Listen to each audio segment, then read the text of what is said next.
Children, আমরা এখন কার যোগে শব্দ গঠনগুলো শিখব।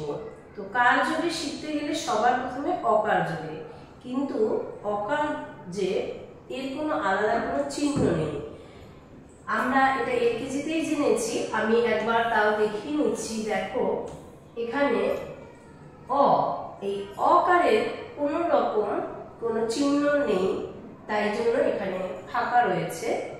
মানে এই আকারের কিন্তু একটা চিহ্ন আছে, হর্ষইকারের চিহ্ন, দীর্ঘইকারের চিহ্ন, হর্ষকারের চিহ্ন, দীর্ঘইকার, সব কারগুলোর চিহ্ন আমরা জেনেছি, কিন্তু অকারের তো কোনো চিহ্ন নেই, তাই ফাঁকা। এইবার অকার যোগে যখন শব্দ গঠন শিখবো, সেই দেখো ফাঁকা রয়েছে, যেন তার পেজ নাম্বার 9 পেজটা হলো এই পেজটা। দেখো অকার যোগে শব্দ গঠন, ক যোগ অ, যেহেতু অকারের কোনো চিহ্ন নেই তাই দেখো ফাঁকা রয়েছে।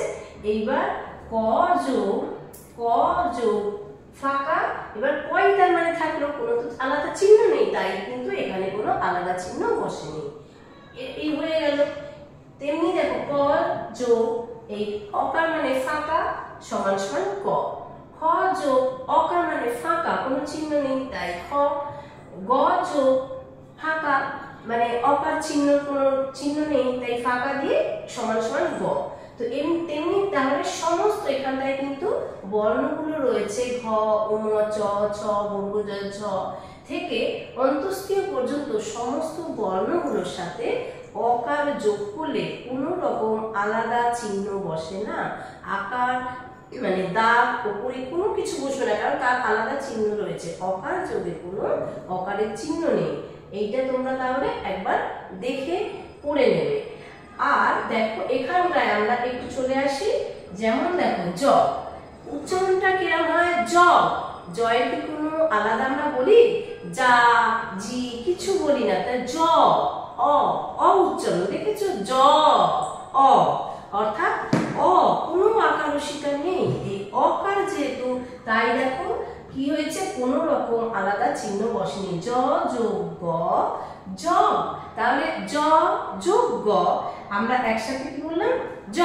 তাহলে প্রথমে আলাদা আলাদা বলবো জ যোগ গ, কিন্তু যখন একসাথে জ হয়ে গেল তখন কিন্তু জ এরকম বলছি না, জ একসাথে খুব ফাস্ট উচ্চারণ করছি, জ। তেমনি দেখো ধ যোগ দন্ত ন, ধন। এইবার দেখো তেমনি এখানটায় 3 বর্ণ আছে, এটাও তাই, দেখো কোনো রকম আকার রসিকা কিছু নেই, অ আছে, তাই কোনো আলাদা চিহ্ন বসেনি। ক যোগ ম যোগ ল, একসাথে কি লিখলাম, এই যোগ চিহ্নগুলোকে তুলে দেব, দিয়ে এই বর্ণগুলোকে একসাথে বসবে, পাশাপাশি একসাথে বসলো, এবং আমরা উচ্চারণ খুব ফাস্ট করলাম, কমল, কমল, কি বললাম, কমল। এইবার দেখো এখানে 4 বর্ণ, তাহলে এখানে ছিল 2 বর্ণ, এখানে 3 বর্ণ, এখানে 4 বর্ণ। 4 বর্ণে অ যোগ বর্গ জ যোগ গ যোগ বয়শূন্য অজগর, মানে কি করলাম, এই যোগ চিহ্নটাকে তুলে দিয়ে ফার্স্ট বলছি অজগর, কি বলছি, অজগর, মানে অজগর, অজগর। তাহলে তোমরা নিশ্চয়ই বুঝতে পেরেছো যে অকার যোগে কিভাবে শব্দ গঠন হয়, যার কোনো রকম চিহ্ন থাকে না। আমাদের উচ্চারণটা একদম বর্ণ, যে বর্ণটা যেরকম উচ্চারণ সেটাই কিন্তু আমরা পাশাপাশি উচ্চারণ করি, ঠিক আছে।